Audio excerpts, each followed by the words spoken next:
Baligi anay ganwat inspeksyon kariti na duma-duma pagtagilakwan ti Christmas lights iti syudad ti San Fernando, babanti nagtipo na puwersa iti DTI La Union Enforcement Team, San Fernando City Fire Station kan representative ti Consumer Organization.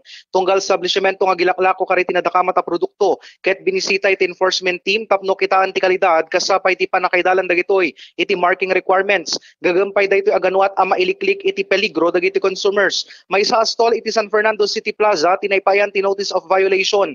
Gapo iti panagilako na iti sangapulo nga unbranded Christmas lights ken naipayan dayto iti oras nga agpalawag iti DTI La Union Provincial Office kasaron iti parang kumpiska ken panangsil iti enforcement team kariti nadakamat a produkto numan pay kaduan met nga stall na bisita sa jay ket compliant daw wenno sumursurot met iti alagaden agbalor amin dagiti na kumpiska produkto iti 1,500 pesos sigon iti nakinkukwa asaanen ang nagpainagan nakigtot dagitoy agsipud ta sandangam mo anan conforming gayam dagiti produkto nga ilaklako da kahit nasa uwen kahit saan gamin adimalan ti marking requirements dagiti produkto adamat iti 23 units iti Christmas lights tinaisil para iti validation paylaeng iti nakumpiskar iti may sa dakkel nga establishmento dito syudad ti San Fernando no sarino agbalor dagitoy iti 5,520 pesos no sarino ket mapagpalawag paylaeng iti branch manager iti nadakamat nga establishmento aken mapagdesisyonan iti paylaeng panakakumpiska iti nadakamat nga Christmas light.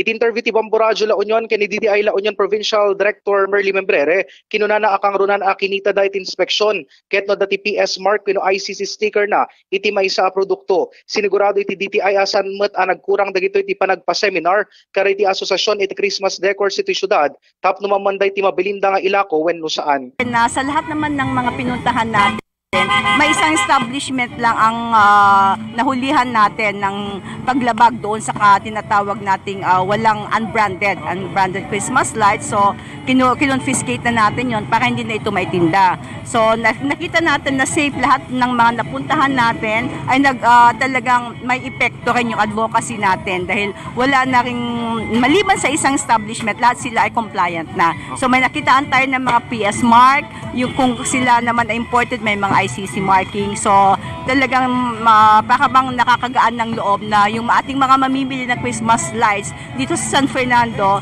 na na-assured natin na pinuntahan nating lahat sila, nasuyod natin at talagang maliban lang sa isang establishment ay compliant naman lahat sila. Kabayatan natap no maliklikan ti panakailako karit illegal a Christmas lights iti merkado.